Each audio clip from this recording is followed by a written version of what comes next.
Bismillahirrahmanirrahim. Assalamualaikum warahmatullahi wabarakatuh.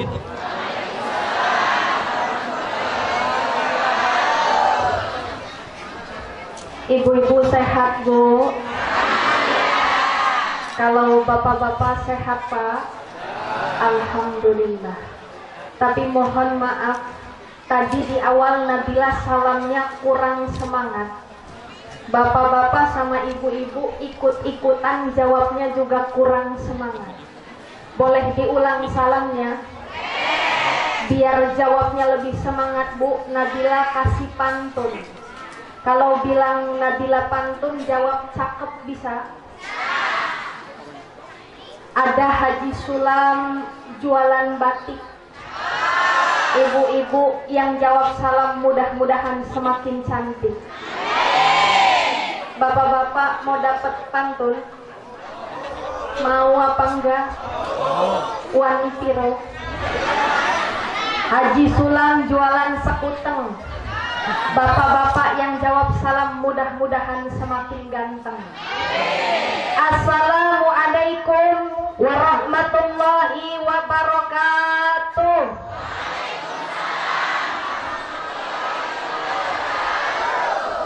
Alhamdulillah, assalatu wassalamu ala rasulillah Sayyidina Muhammad ibni Abdillah wa ala alihi wa sahbihi wa mawalah. Ashhadu an la ilaha illallah wahdahu la syarikalah wa ashhadu anna Muhammadan abduhu wa rasuluh la nabiyya ba'dah, amma ba'd. Yang Nabila muliakan, Nabila ta'zimi, mudah-mudahan dimuliakan oleh Allah. Para alim ulama, para kiai, para sesepuh, para tokoh agama, para haji dan hajjah, para calon haji dan calon hajjah, para pimpinan pondok pesantren, para pengurus masjid dan mushola, yang mudah-mudahan insya Allah diberikan keberkahan oleh Allah. Amin Allahumma. Yang Nabila hormati, Ibu Bupati Kabupaten Tanggamus, Bunda Dewi, yang alhamdulillah Allah berikan kesempatan kembali Nabila jumpa dengan beliau dalam keadaan sehat. Kita sama-sama doakan Bapak, Ibu, mudah-mudahan khususnya Kabupaten Tanggamus dipimpin oleh beliau insya Allah makmur masyarakatnya. Amin Allahumma amin. Yang Nabila hormati, para camat, para kepala desa atau kepala pekon, para tokoh masyarakat, tokoh adat, tokoh pemuda, tokoh wanita, ibu-ibu ketua majelis taklim, bapak dari KUA yang mohon maaf nama beserta gelarnya tidak dapat Nabila sebut satu persatu, mudah-mudahan tidak mengurangi rasa hormat dan takzim Nabila kepada bapak ibu sekalian, dan insya Allah senantiasa diberkahi oleh Allah. Amin Allahumma. Yang Nabila hormati, para panitia beserta dari Kizi Inisiatif Zakat Indonesia yang mudah-mudahan insya Allah diberikan perlindungan pula oleh Allah. Amin Allahumma amin. Khusus istimewa Nabila sampaikan salam hormat, salam takzim kepada bapak-bapak serta ibu-ibu, para jamaah hadirin sekalian yang alhamdulillah pada pagi hari yang cerah ini ya Bu ya, angin semilir alhamdulillah mendukung acara kita pada hari ini dalam rangka kita thalabil ilmi, menuntut ilmu. Mudah-mudahan datangnya kita ke sini, niat kita sholaturrahim, niat kita menuntut ilmu, mudah-mudahan semuanya diberikan berkah oleh Allah dan dilimpahkan pahala. Amin Allahumma. Ibu-ibu yang paling ujung masih sadar apa enggak Bu? Sadar. Nabila di sini kelihatan apa enggak Bu? Enggak kelihatan. Kasihan amat. Bapak dan Ibu yang mudah-mudahan dimuliakan oleh Allah, Bapak sama Ibu hadir ke sini alhamdulillah semua sehat. Tadi berangkat ke sini naik apa? Mobil. Jalannya bagus, alhamdulillah ya Bu ya. Mudah-mudahan insya Allah Ibu Dewi udah kesini jalannya nanti semakin bagus. Amin Allahumma amin ya rabbal alamin. Mohon maaf Nabila tanya tadi ada yang datang ke sini di antara mobil ambulan ada? Gak ada. Ada yang masuk ke dalam ruangan ini atau ke dalam lapangan ini diantar atau digotong sama suami ada? Jadi ibu masuk ke dalam ruangan atau ke dalam lapangan ini pakai apa? Kaki siapa yang dipakai? Kaki sendiri. Kalau bapak sama ibu datang ke lapangan ini, ke tempat ini, jalan pakai kaki sendiri, alhamdulillah tandanya kita sehat. Tapi mohon maaf Bu, yang namanya orang sehat belum tentu dia afiat. Karena sehat sama afiat itu beda. Sehat itu terlihat dari jasmani, afiat dari rohani. Sehat terlihat dari luar lahiriah kita. Badannya sehat, itu namanya sehat. Tapi kalau afiat ada dalam batinnya kita. Bu, kenal sama yang suka maling ayam, kenal? Oh enggak kenal. Orang yang suka maling ayam, mohon maaf, itu orang sehat apa sakit? Sehat badannya. Kalau sakit boro-boro mau maling ya Pak ya. Bawa badan sendiri aja susah. Sehat tapi tidak afiat. Ibu-ibu yang kalau di majelis taklim suka ngerumpi, itu orang sehat apa sakit? Sehat tapi tidak afiat. Ada orangnya di sini? Coba ditunjuk yang mana? Maka Bapak dan Ibu mudah-mudahan berdoa kita kepada Allah hadirnya kita di sini di majelis yang insya Allah dimuliakan oleh Allah, kita diberikan paket komplit sehat walafiat. Amin Allahumma. Salawat teriring salam semoga selalu tercurah kepada junjungan kita seorang Nabi Agung. Beliau adalah baginda Rasulullah Muhammad Sallallahu Alaihi Wasallam, seorang Nabi yang gak pernah ke Bogor tapi namanya selalu tersohor. Seorang Nabi yang gak pernah ke Bandung tapi namanya selalu melambung. Seorang Nabi yang gak pernah ke Lampung tapi namanya selalu dijunjung. Betul apa enggak Bu? Mudah-mudahan insya Allah kita termasuk umatnya yang kelak di yaumul kiamah akan diberikan syafaat oleh beliau. Amin Allahumma amin ya rabbal alamin. Bapak dan Ibu mohon maaf sebelum dilanjut Nabila dikasih waktu berapa lama? 3 jam. Kalau ibu-ibu sama bapak-bapak yang di ujung pengennya berapa jam? 4 jam. Sanggup tak nggak sanggup? Sanggup. Bapak ibu yang sanggup, Nabila yang KO. Lah 4 jam disuruh ngoceh Pak. Bapak dan Ibu yang mudah-mudahan berbahagia. Kalau kita lihat dari temanya, jadikan Syawal sebagai momentum meningkatkan iman dan takwa. Ada 2 cara bagaimana supaya kita lebih dekat kepada Allah Subhanahu wa Ta'ala. Yang pertama dengan cara tasyakur, yang kedua tafakkur. Kita bahas yang pertama Bu, tasyakur. Apa itu tasyakur? Tasyakur adalah bersyukur kepada Allah Subhanahu wa Ta'ala. Bersyukur, kenapa mesti bersyukur? Karena alhamdulillah sampai detik ini Allah masih memberikan kita nikmat sehat, betul? Banyak tetangga kita, saudara kita yang sekarang lagi sakit nggak bisa hadir ke pengajian ya Bu ya. Sakit kepala, sakit gigi, bahkan ada yang sakit kantong. Betul apa enggak?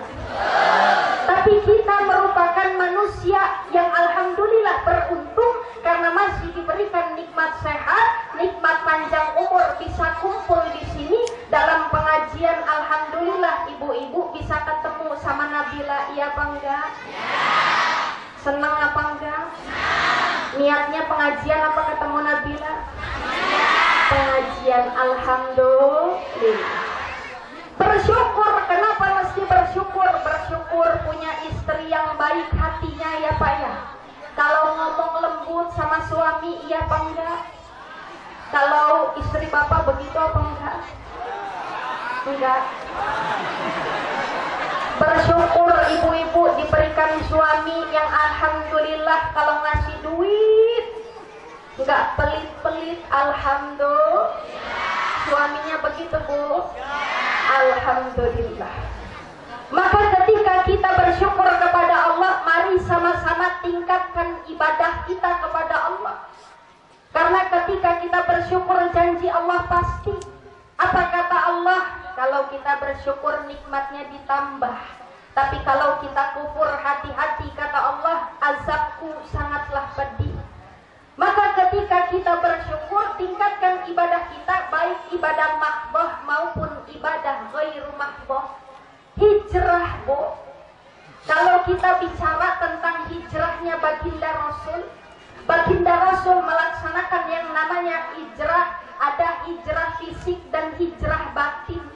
Kalau bicara tentang hijrah fisik baginda Rasul, pada saat baginda Rasul menyebarkan ajaran Islam di kota Mekah, luar biasa Pak tantangannya, dicaci, dimaki, bahkan target utama baginda Rasul hendak dibunuh oleh orang-orang kafir Quraisy. Betul apa enggak Bu? Maka ketika Allah Subhanahu wa Ta'ala menurunkan perintah kepada baginda Rasul untuk hijrah ke Madinah, kata baginda Rasul ngomong ke para sahabatnya, wahai sahabatku, ini perintah hijrah telah datang, silahkan kalian berangkat pergi ke Madinah lebih dahulu. Kata baginda Rasul ngomong ke para sahabatnya begitu. Kata para sahabat, ya Rasul, kenapa kita nggak berangkat ke Madinah barengan aja, sama-sama aja? Kata baginda Rasul, kalau kita berangkat ke Madinah sama-sama, maka susah sampainya, lama sampai di Madinah. Karena apa Bu? Target utama baginda Rasul hendak dibunuh, tentu akan senantiasa dikejar-kejar oleh orang-orang kafir Quraisy. Maka nurut ini para sahabat berangkat ke Madinah. Baginda Rasul di Mekah tinggal bersama Abu Bakar As-Siddiq dan Ali bin Abi Thalib. Di rumahnya baginda Rasul ngomong ke Ali, wahai Ali, engkau tidur di tempat tidurku, gantikan posisiku. Padahal pada saat itu baginda Rasul akan dibunuh oleh orang-orang kafir Quraisy, tapi Ali yang diminta untuk gantikan baginda Rasul tidur. Kira-kira kalau bapak yang diminta seperti itu siap apa enggak? Siap Pak, karena kecintaan kita kepada baginda Rasul. Tapi kalau tetangga yang minta gantiin begitu, siap apa enggak? Maka nurut Ali bin Abi Thalib, berangkatlah baginda Rasul bersama Abu Bakar As-Siddiq ke Madinah. Di perjalanan mampirlah di Gua Thur. Ada yang udah pernah mampir ke Gua Thur? Belum pernah. Kasihan amat Bu. Mudah-mudahan Allah berikan rezeki barokah, insya Allah bisa mampir ke tanah Mekah ibadah kepada Allah. Amin Allahumma amin. Di perjalanan mampir ke Gua Thur Pak. Begitu sampai di Gua Thur, kata Abu Bakar As-Siddiq, wahai Rasulullah, engkau tunggu di sini, biarkan saya masuk ke dalam gua, saya bersihkan dulu guanya. Karena Abu Bakar As-Siddiq khawatir baginda Rasul digigit sama binatang melata. Begitu Abu Bakar lagi bersihin dalam gua Pak, ternyata benar tangannya Abu Bakar As-Siddiq digigit sama kalajengking. Bengkak tangannya Pak. Tapi Abu Bakar As-Siddiq menutupinya dari baginda Rasul. Keluar Abu Bakar dari dalam gua, dilihat pucat muka Abu Bakar oleh Rasulullah. Kata baginda Rasul, wahai Abu Bakar, la takhaf, jangan takut. Saya enggak takut ya Rasul. La tahzan, jangan bersedih. Saya enggak sedih ya Rasul. Innallaha ma'ana, Allah bersama dengan kita. Kata Abu Bakar, saya enggak takut, saya enggak sedih. Tapi ini tangan saya digigit sama kalajengking. Digigit sama kalajengking Arab Bu. Mungkin kalau beda. Kalau cengking Arab mah gede, Pak. Lah kan biasanya kalau di Arab mah semuanya gede ya Bu ya. Termasuk kalajengkingnya. Begitu dilihat tangannya bengkak, diambil tangannya Abu Bakar oleh baginda Rasul, dibacakan Bismillahirrahmanirrahim, diludahin, seketika yang tadinya bengkak jadi kempes. Tapi mohon maaf, bapak-bapak jangan coba-coba. Nanti ada tetangga yang digigit sama kalajengking pekon batu patah, diambil tangannya ikutan diludahin. Bukannya kempes, tambah bengkak ya Bu. Memang baginda Rasulullah SAW dengan kita itu manusiawinya sama, tapi baginda Rasul banyak diberikan keistimewaan oleh Allah Subhanahu wa Ta'ala. Termasuk Bu, wangi tubuhnya baginda Rasul menurut riwayat sejarah itu wanginya seperti minyak misik. Kalau suami ibu wanginya minyak apa? Minyak nyong-nyong. Makanya Pak, istrinya baginda Rasul yang bernama Siti Aisyah, ketika baginda Rasul pulang dari mana-mana keringat bercucuran, cepet-cepet Siti Aisyah ngambil elap, dielapin keringat baginda Rasul, sambil ngelap keringat Bu, sambil cium, dielap lagi, dicium lagi. Makanya ibu-ibu mohon maaf, kalau memang mau jadi istri solihah, tirunya Siti Aisyah. Pernah apa enggak begitu sama suaminya? Kenapa kok enggak? Enggak mau. Kenapa enggak mau? Asem. Kalau duitnya asem tak enggak? Dangdut mah Pak, ada uang abangku sayang, enggak ada uang abangku wudu solehah. Semua jawabannya ibu-ibu. Lanjut udahan. Lanjut. Bapak dan Ibu yang mudah-mudahan berbahagia. Baginda Rasulullah ketika sampai di Madinah, yang dibangun pertama kali oleh baginda Rasul Pak bukannya mall bertingkat, bukannya gedung-gedung tinggi, bukannya jalan tol yang dibangun oleh baginda Rasul, tapi yang pertama kali dibangun oleh baginda Rasulullah SAW adalah akhlak para masyarakatnya.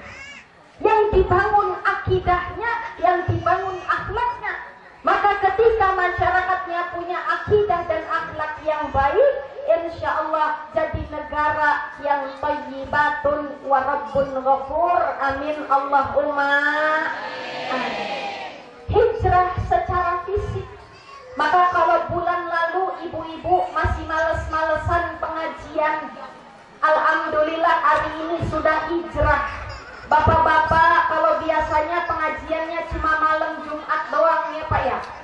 Kalau di sini bapak-bapak pengajian sukanya hari apa? Malam Jumat. Alhamdulillah hari ini hijrah, ada pengajian di hari Minggu. Alhamdulillah.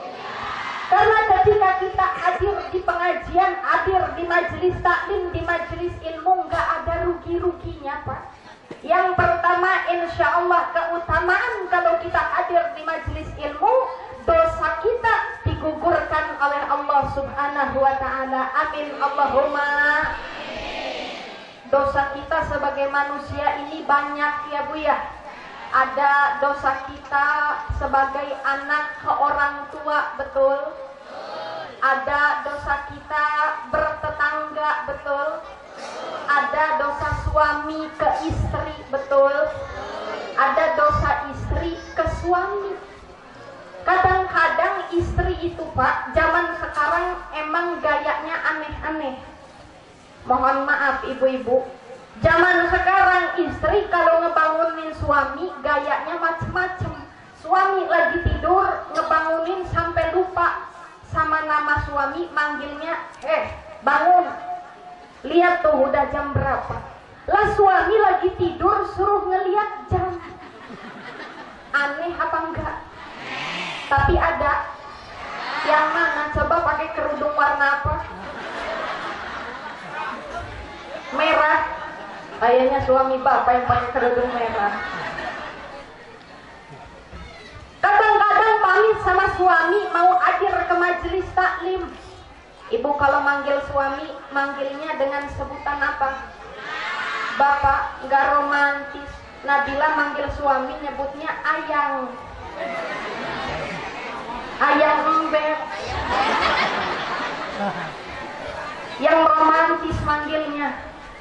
Pamit sama suami mau berangkat ke majelis taklim. Pak, ibu berangkat pengajian ya Pak ya? Itu di belakang rumah ada cucian, jemuran. Nanti kalau hujan jangan lupa diangkatin. Lah pamit mau pengajian, tapi sama suami tukang nyuruh. Ada di sini yang begitu. Istri bapak begitu apa enggak? Iya. Duduknya di depan apa di ujung belakang? Lanjut udahan. Yang kedua, keutamaan kalau kita hadir di majelis ilmu, insya Allah pahala kita ditambah oleh Allah. Amin Allahumma. Bu, kalau kita menuntut ilmu itu disebut sebagai fisabilillah, di jalan Allah. Maka pernah ada nenek-nenek nanya ke Nabila, Nabila saya kan udah tua, kulit udah keriput, gigi tinggal 2, memang saya masih boleh berangkat ke majelis ilmu? Jawabannya boleh. Daripada nenek pergi ke pasar, pergi ke mall, udah nggak ada yang ngelirik, nggak ada yang ngegodain ya Bu ya.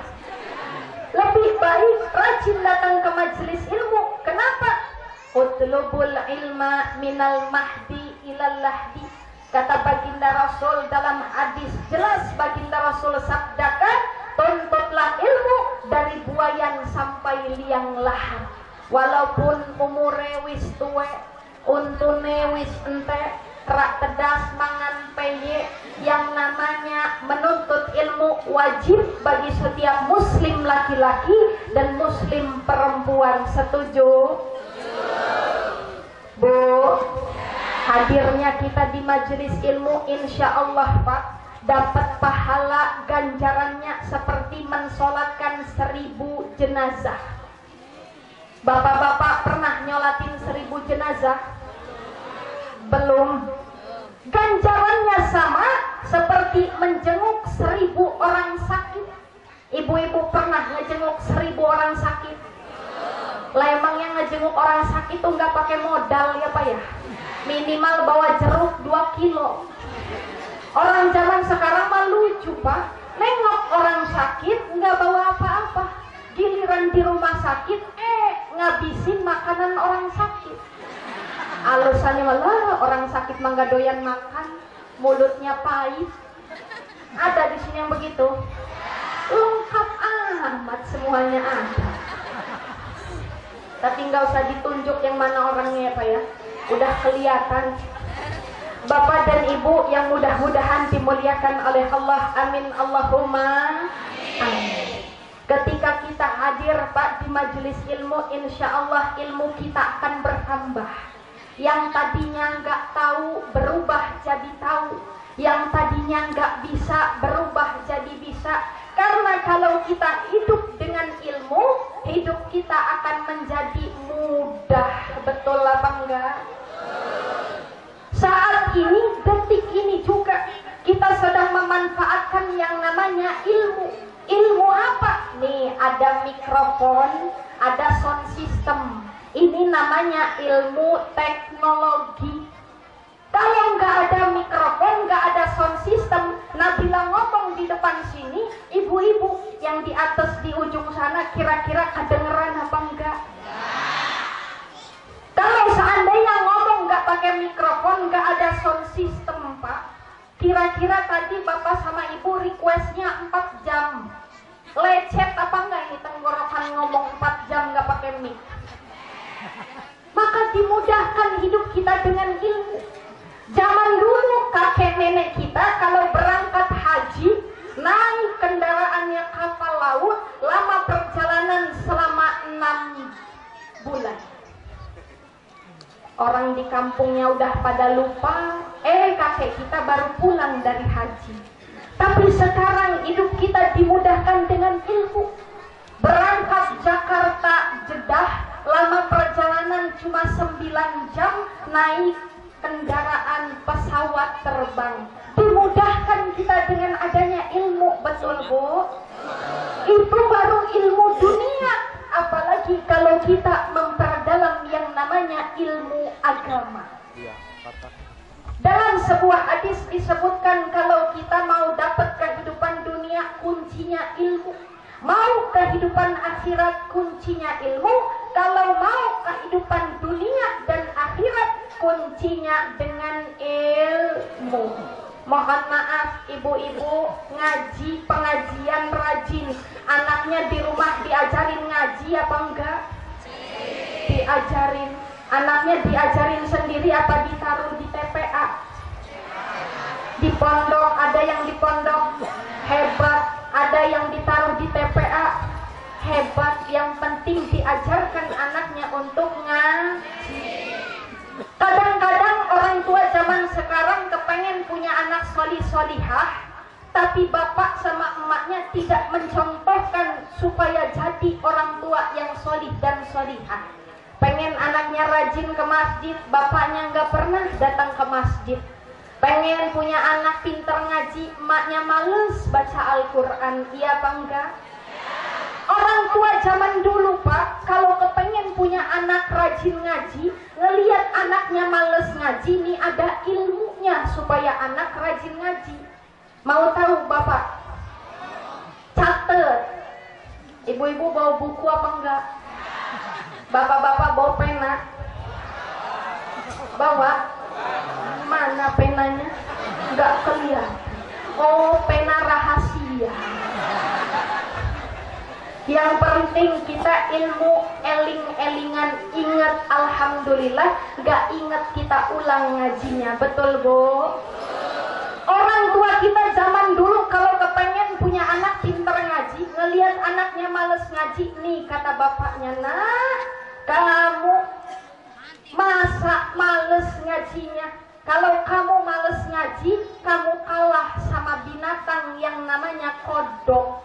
Kodok itu ngaji. Bapak tahu bunyinya kodok gimana? Kalau musim hujan, kodok bunyinya nyaring. Gimana bunyinya Pak?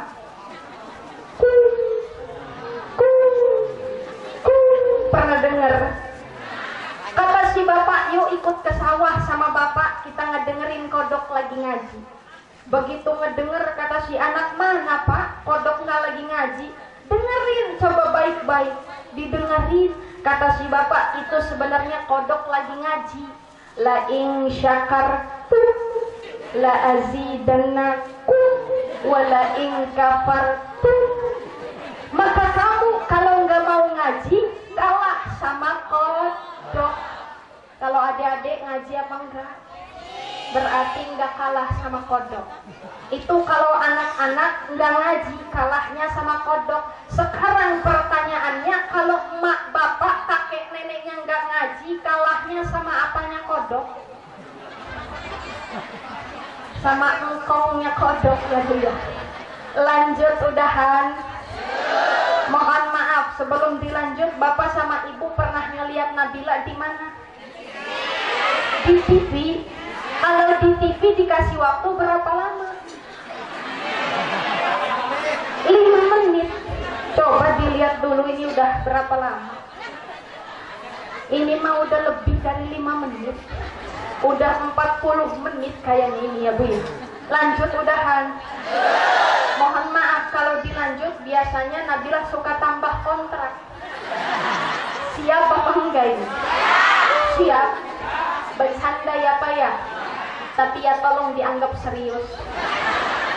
Bapak dan Ibu yang mudah-mudahan dimuliakan oleh Allah, amin Allahumma. Tadi yang pertama Nabila sebutkan, kalau hidup dengan ilmu, hidup akan menjadi mudah. Ingat-ingat ya Bu ya. Yang kedua, kalau kita hidup dengan seni, hidup kita akan menjadi indah. Tadi kita dengar pada sholawatan, itu namanya pakai seni. Coba kalau baca sholawatan nggak digunakan seni. Sholatullah, salamullah ala yasin habibillah. Salatullah, salamullah. Enak apa enggak ngedengarnya? Gak enak, Bu. Tapi kalau dipakai, misalnya ada seni hadroh, seni marawis, seni qasidah, dipakai qasidahannya, dipakai marawisnya, sholawatan pakai seni, salatullah, salamullah, ala toha, rasulillah, salatullah, salamullah, ala yasin, habibillah. Enak nggak dengarnya, Bu? Hidup pakai seni, hidup akan jadi indah. Yang ketiga, kalau kita hidup dengan agama, hidup kita akan menjadi terarah. Agama dalam bahasa Inggris itu disebut regulation. Ngerti tangga? Regulation itu artinya aturan. Kita orang beragama tentu punya yang namanya aturan. Apalagi kita agamanya Islam, sudah diatur dalam rukun Islam. Yang pertama ada syahadat, yang kedua, yang ketiga, 4, 5, semua sudah diatur. Ada adabnya, masuk keluar masjid ada doanya, masuk keluar WC ada adab, ada doa, masuk kaki kiri, keluar kaki kanan. Bahkan kalau biasanya anak pesantren, Pak, kalau biasanya di pesantren makan kan biasanya bareng-bareng, satu tampah kadang 3-5 orang. Ada yang pernah ngalamin? Biasanya kalau makan bareng-bareng itu ada adabnya. Yang pertama, kalau makan dalam satu tempat bareng-bareng, suapannya dikecilin. Jangan makan bareng-bareng suapannya gede-gede. Yang kedua, jangan ngeliatin muka temen lagi makan. Temen lagi mangap, kayaknya nggak makan 5 hari ini. Kemaruk amat ngeliat nasi. Yang ketiga, kalau memang jatah tempat kita di situ, ya di situ-situ aja. Paling maju mundur, maju mundur. Jangan ke samping-samping, punya teman kita dikorek-korek sampai longsor ya Bu ya. Ini adabnya. Bahkan mohon maaf, kita yang sudah punya suami, sudah punya istri, kalau mau berhubungan sama suami sama istri, diajarkan oleh baginda Rasul, ada adab, ada doa. Cuma kadang-kadang doanya kadang jarang keburu kebaca. Yang ketawanya gede kayaknya pengalaman gitu. Iya atau enggak? Mohon maaf, Nabila tanya, Ibu udah berapa anaknya, Bu? 2, 5, udah punya cucung apa belum? Udah banyak. Mohon maaf, doa mau berhubungan sama suaminya hafal apa enggak? Kalau bapak-bapak mah hafal ya Pak ya? Alhamdulillah. Yang hafal ya hafal, yang enggak ya cengar-cengir. Baginda Rasul ajarkan Bu, dicontohkan kalau mau berhubungan sama istri, baginda Rasul tuh Pak tipe suami yang romantis, dipegang ubun-ubun istrinya, dibacakan doa. Bismillahi Allahumma janibni syaitana wa janibis syaitana ma rozaqtana. Nabila aja yang baru nikah setahun setengah masih hafal. Lah ibu-ibu yang udah punya cucu nggak hafal ya Bu ya? Tahu ya Bu ya? Nggak tahu. Nanti pulang dari sini ketemu sama Pak Kiai, tanya sama Pak Kiai. Yang namanya ilmu wajib dicari Bu. Kalau nggak tahu tanya. Jangan sampai kita tersesat ke dalam perbuatan yang nggak bagus. Hati-hati kalau bapak sama ibu berhubungan suami istri nggak pakai Bismillahirrahmanirrahim, biasanya setan suka ikut campur. Makanya begitu lahir, na'udzubillah min dzalik, kadang-kadang perbuatannya melebihi yang namanya setan. Kadang-kadang mulut emak keucap ngomong, dasar kamu bandel, dasar Hati-hati Bu, yang namanya ucapan seorang ibu walaupun salah akan diijabah oleh Allah Subhanahu wa Ta'ala. Ini jelas ada kisahnya, kisah seorang anak yang didoakan oleh ibundanya karena selama 3 kali ibundanya memanggil, sang anak tidak mengindahkan panggilan ibunya. Sekali dipanggil Jurais, nggak dijawab. 2 kali Jurais, anakku, tidak dijawab. Kenapa? Karena Jurais di dalam tempat ibadahnya sedang melaksanakan sholat sunnah, bingung yang mana harus saya utamakan, sholatku atau panggilan ibuku. 3 kali Jurais memutuskan sholat dulu, baru nanti panggilan ibu. Ibunya sakit hati. Kenapa? Karena panggilannya tidak dijawab oleh Jurais. Berdoa ibunya, ya Allah, ya Rabb, jangan matikan anakku Jurais sebelum ia dipermalukan oleh perempuan PSK. Bu, doanya salah, tapi diijabah oleh Allah. Beberapa bulan kemudian ada perempuan perutnya gendut, Bandung lautan api, melendung gak punya laki. Begitu ditanya siapa yang menghamilimu, kata itu perempuan, Jurais yang menghamiliku. Ditarik Jurais dari tempat ibadahnya dihancurkan Bu, mau dibunuh oleh masyarakat sekitar, mau dihakimi. Apa kata Jurais? Nanti dulu, tunggu anak ini lahir, kita tanya siapa bapaknya. Begitu sang anak lahir, ditekan pusarnya oleh Jurais, ya gulam, man abuka, wahai anak kecil, siapakah bapakmu? Anak kecil itu berkata, penggembala kambinglah bapakku. Terbukti bukan Jurais bapaknya. Masyarakat sekitar meminta maaf kepada Jurais, Pak. Bahkan masyarakat sekitar dalam sebuah riwayat ada yang menyebutkan dari beberapa golongan, rumah ibadah Jurais hendak dibangun dengan emas. Tapi kata Jurais, tidak perlu, bangunkan saja seperti biasa. Dengan kejadian ini saya mau memberitahu bahwa ucapan seorang ibu walaupun salah diijabah oleh Allah Subhanahu wa Ta'ala.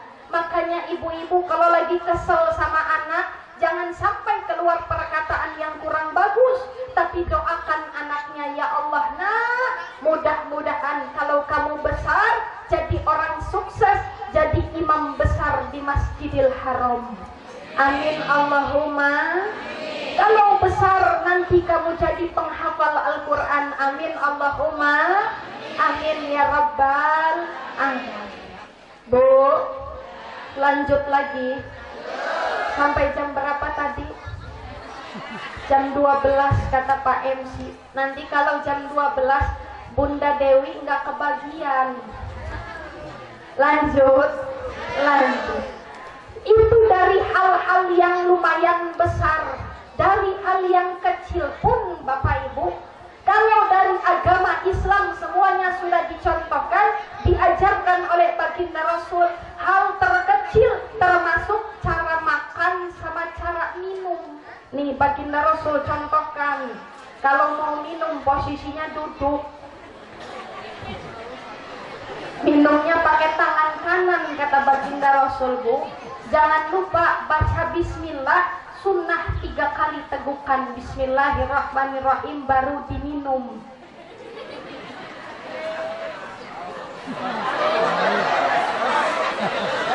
Alhamdulillahirabbil. Kok kalau di pekon batu patah teh manisnya rasa air mineral ya Pak ya? Oh memang air mineral. Enggak ngodeng, enggak Nabila. Lanjut udahan. Lanjut. Bapak dan Ibu yang mudah-mudahan berbahagia. Kenapa mesti kita memperbanyak ibadah kita kepada Allah?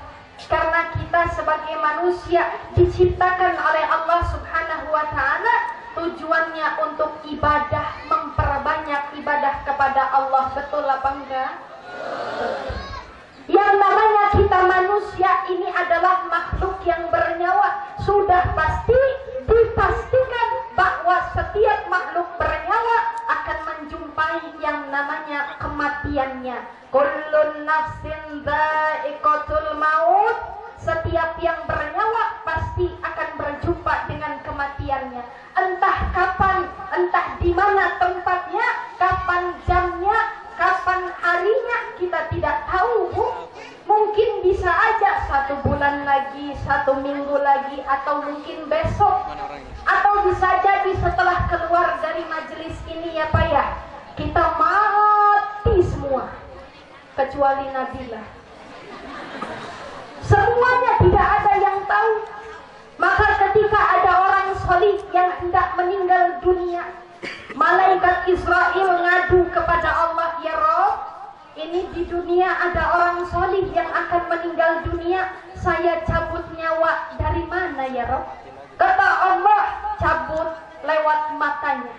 Begitu datang dilihat matanya, matanya Pak digunakan untuk senantiasa hal kebaikan, baca ayat suci Al-Quran, di sepertiga malam bangun nangis, menangisi dosa-dosa yang diperbuat. Kata malaikat Israel, saya nggak sanggup ya Rob kalau cabut lewat matanya, coba cabut lewat mulutnya. Begitu dilihat mulutnya sama, dipergunakan untuk apa? Berzikir subhanallah walhamdulillah wala ilaha illallah wallahu akbar. Zikir kepada Allah. Kenapa Pak? Karena ada di zikrillahi tatmainnul qulub. Dengan zikir kepada Allah hati kita akan menjadi tentram. Maka dari itu Bapak Ibu, ketika malaikat Israel tidak sanggup cabut lewat mulut, kata Allah, coba cabut lewat tangannya. Begitu dilihat tangannya sama, dipergunakan untuk senantiasa bantu orang miskin, senantiasa menyantuni anak yatim piatu, menolong tetangga yang kesusahan. Kata malaikat Israel, saya nggak sanggup ya Rob kalau lewat tangannya, coba cabut lewat kaki. Begitu dilihat kakinya sama, dipergunakan untuk melangkah ke arah kebaikan, datang ke masjid, datang ke musola, datang ngajar ke TPQ, datang ke majelis ilmu. Nggak sanggup malaikat Israel, Bu, ngadu sama Allah, saya dari mata, dari mulut, dari tangan, dari kaki nggak sanggup ya Rob. Maka 40 hari biasanya Bapak Ibu, sebelum kita meninggal dunia, malaikat Israel biasanya nyoba-nyoba cabut nyawa kita lewat mana.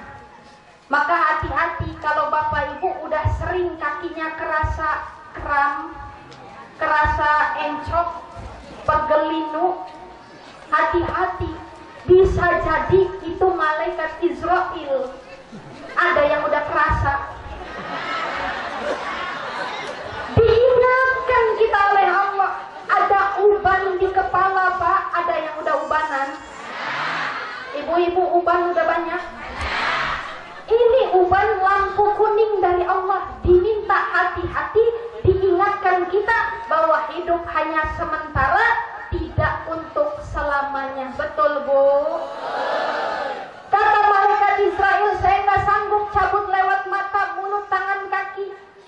Kata Allah, kalau begitu kamu pergi ke surga, di depan pintu surga itu ada lafaz la ilaha illallah.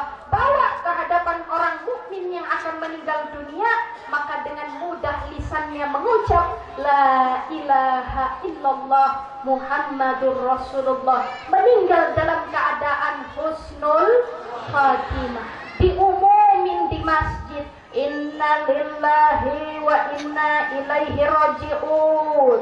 Berita duka cita, telah meninggal dunia Bapak Udin bin Odon. Ada yang namanya Pak Udin? Banyak. Jenazahnya akan diurusi pada hari ini juga.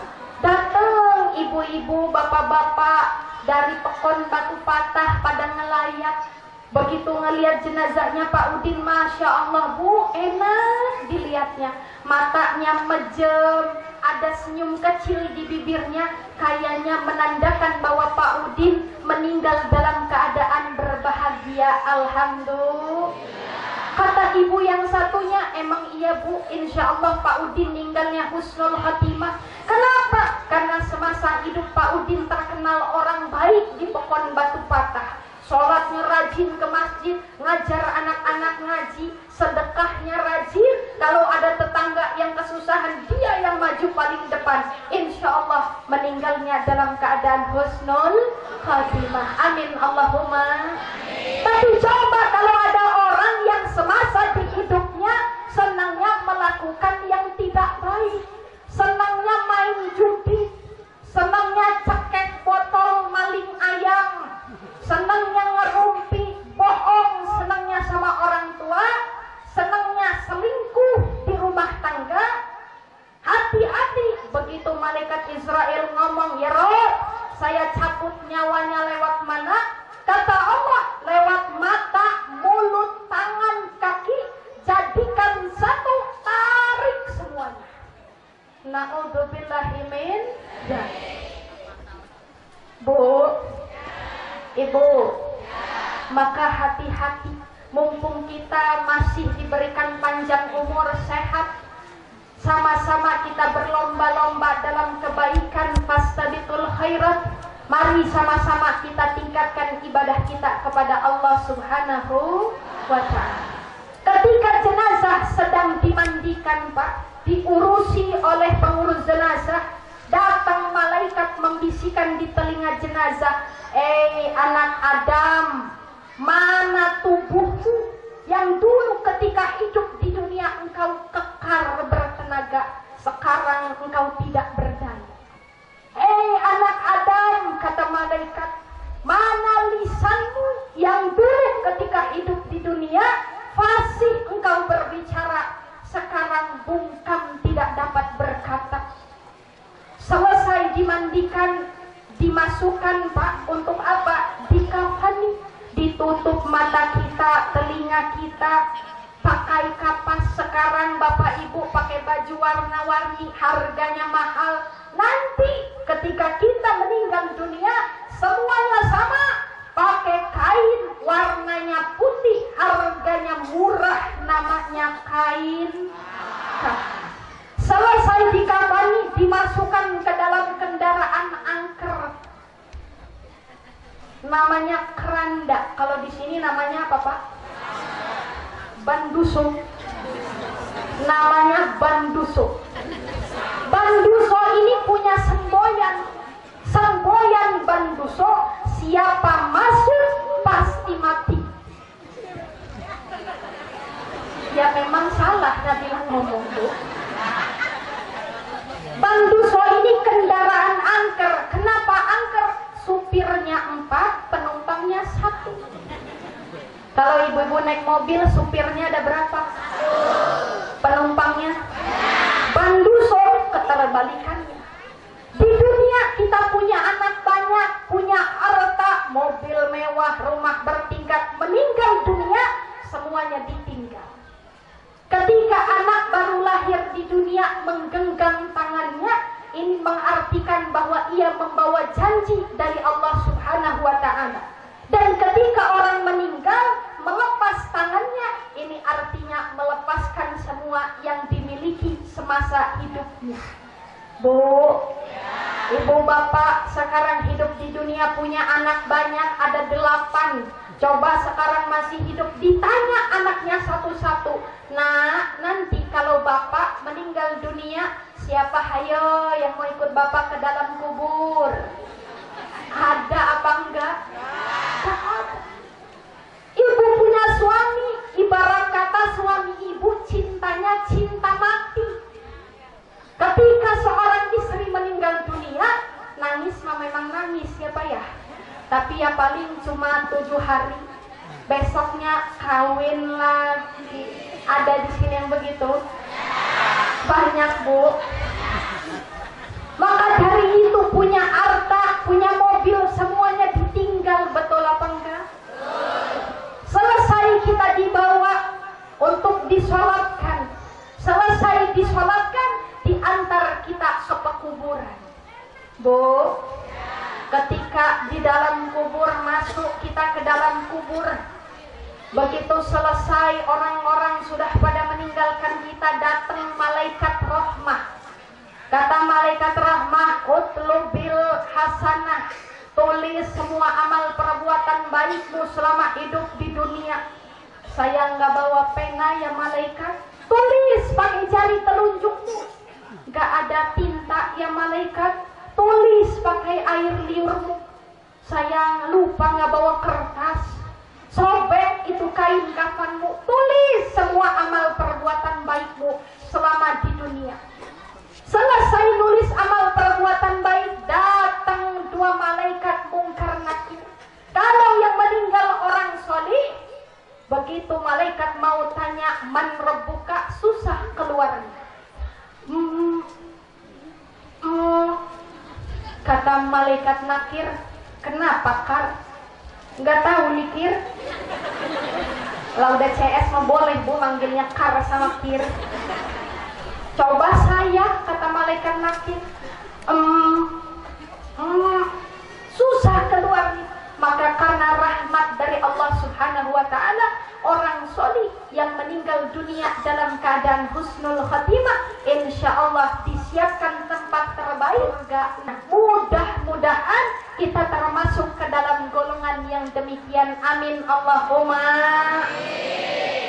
Tapi kalau yang meninggal tadi Bu, yang suka mabuk-mabukan, sukanya berbohong, sukanya riba, hati-hati. Begitu ditanya sama malaikat mungkar nakir, man rabbuka, jawabnya raweruh.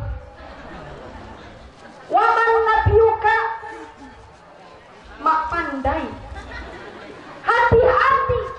Kata malaikat mungkar ngomong sama malaikat nakir, udah Kir, angkat palu kamu, kita bogem jadi mayat. Diangkat palu, diantar kepada sang mayat, maka Pak, tulang belulang, daging, kulit terpisah semua. Teriak sang mayat, ya Rob, kalau saya diizinkan kembali hidup di dunia, saya janji ya Allah, saya mau ibadah, saya mau sholat, saya mau ngaji. Tapi apalah daya Pak, nasi sudah menjadi bubur, sang mayat sudah ada di dalam kubur. Waduh, teh manisnya datang. Ini tandanya memang benar mintanya 4 jam.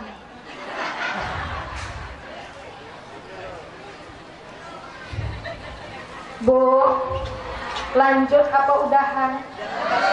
Lanjut, ini udah setengah 12. Lanjut Bu. Teh manisnya datang, Nabila minum dulu. Bismillahirrahmanirrahim. Ibu-ibu, bapak-bapak, dapat kue apa enggak tadi? Dimakan dulu boleh. Doyan talaper.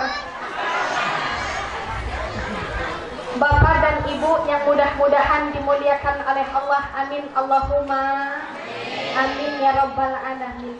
Nabila tutup dengan sebuah kisah.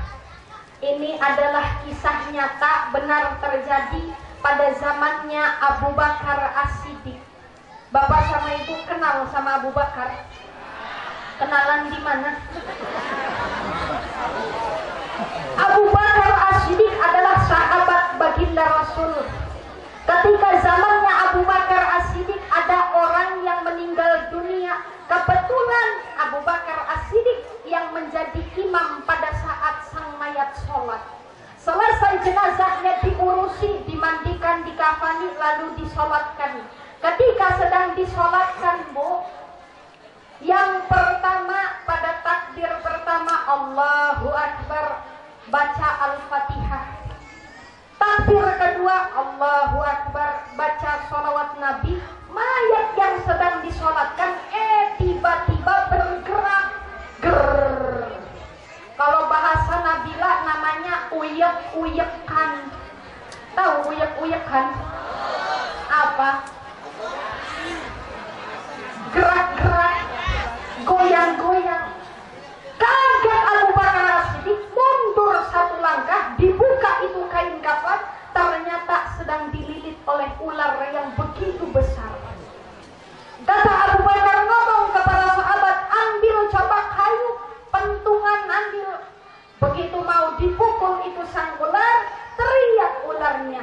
Asyhadu an la ilaha illallah wa asyhadu anna Muhammadur Rasulullah. Kenapa saya mau dipukul? Kenapa saya mau dipentung? Saya diperintahkan oleh Allah untuk menyiksa ini mayat dari mulai kehidupan dunia, alam kubur hingga kehidupannya di akhirat. Na'udzubillahi min. Ulernya bisa ngomong. Kira-kira kalau ditekonin batu patah, ada ular bisa ngomong, heboh apa enggak, Bu? Bisa-bisa dipasang banner, mau ngelihat ular bisa ngomong, bayar tiket masuk 35.000. Nabila heran sama orang zaman sekarang, Pak. Burung beo, tahu burung beo?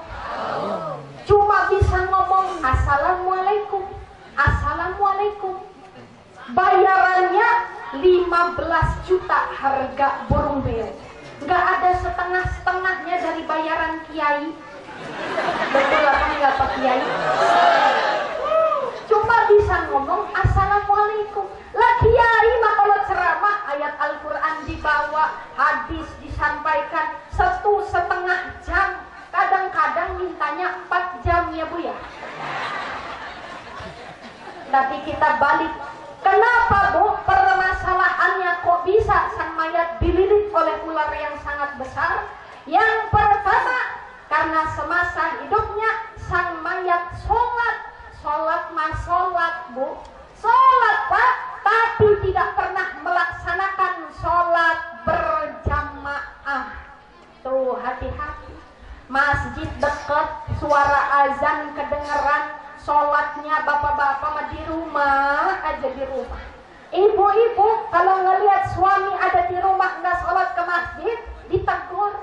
Pak, hati-hati. Ingat apa enggak cerita ular yang kata Nabila? Diingatkan ya Bu ya. Karena sebagai suami istri kita memang tugasnya untuk apa? Watawasau bil haq, watawasau bis sabr. Bu, Ibu, yang kedua alasannya kenapa sang mayat dililit oleh ular yang sangat besar, karena semasa hidupnya sang mayat hidupnya pelit, medit, koret. Pelitnya luar biasa, medit. Yang namanya orang pelit itu ada 2 macam. Yang pertama namanya buhlun, pelit ke orang lain. Ada orang datang ke rumah, Pak, mohon maaf, saya udah nggak makan 3 hari. Kamu baru 3 hari, saya 5 hari. Pelit ke orang lain. Yang kedua namanya sukun, pelit ke orang lain, juga pelit ke diri sendiri. Contoh orang pelit ke diri sendiri tuh kayak gimana Pak? Sholat berangkat ke masjid, pakai bajunya kaos, bacaan di belakangnya semen 3 roda. Itu namanya pelit ke diri sendiri Pak. Lah mohon maaf bapak-bapak kalau mau datang menghadap kepala desa, pakai bajunya rapi apa enggak? Minimal baju koko, kemeja ya Bu ya. Lah ini mau menghadap Allah yang menciptakan kita, pakai baju kaos, bacaannya semen 3 roda. Mana sholat bisa paling depan, begitu teman belakangnya Allahu Akbar, semen 3 roda. Mengganggu kekhusyuan itu namanya Pak. Tapi kalau di sini mah nggak ada yang begitu ya Pak ya. Itu mah yang di tengah laut ya Pak ya. Alhamdulillah Nabila doakan, insya Allah masyarakat Pekon Batu Patah, khususnya Kedumbayan Barat, Kabupaten Tanggamus, umumnya kita semua yang ada di Provinsi Lampung, mudah-mudahan semakin memperbaik ibadah kita kepada Allah, meninggalkan hal-hal keburukan yang ada dalam diri kita. Amin Allahumma. Berhasil atau tidaknya majelis taklim kita pada pagi hari ini apabila sama-sama kita amalkan apa yang disampaikan, sedikit disampaikan, tapi kalau diamalkan itu lebih baik. Sedikit kalau istiqomah lebih bagus daripada banyak-banyak tapi jarang melakukannya. Bapak dan Ibu, mudah-mudahan apa yang Nabila sampaikan ada manfaat. Mohon maaf, barangkali tentu pasti ada salah kata, perbuatan. Mohon maaf jikalau Nabila menggurui. Mudah-mudahan insya Allah ikhlas bagi Bapak Ibu, diamalkan bagi Bapak Ibu, insya Allah juga jadi amal jariah, ilmu manfaat buat kita semuanya. Amin Allahumma amin ya rabbal alamin. Mudah-mudahan kita berdoa kepada Allah, kita dikaruniai, diberikan keluarga yang sakinah ya Bu ya, mawaddah warahmah. Enggak pada amin, telat. Kita bisa pergi ke Mekah, tawaf di Ka'bah, sa'i di Bukit Safa Marwah, mabit di Mina dan Musdalifah, pergi tur ke Laut Merah, jalan-jalan ke Jeddah, pulang dari Mekah ke beli sawah, punya rumah megah, mobil mewah, harta berlimpah, rezeki yang berkah, anak-anak solih-solihah. Kita meninggal dalam keadaan husnul khatimah. Amin Allahumma amin ya rabbal. Undur maqala wala tangdur man qala. Lihat apa yang disampaikan, jangan melihat siapa yang menyampaikan. Nabila tutup pakai pantun boleh? Bu, jalan-jalan ke Kanada. Udah lupa cakepnya. Jalan-jalan ke Kanada, ngeliat anak kecemplung sumur. Jangan lama-lama ngeliatin Nabila, takut nanti malam nggak bisa tidur. Haji Sulam jualan gergaji. Ibu bapak yang jawab salam mudah-mudahan segera naik haji. Wabillahi taufiq wal hidayah. Wassalamualaikum warahmatullahi wabarakatuh.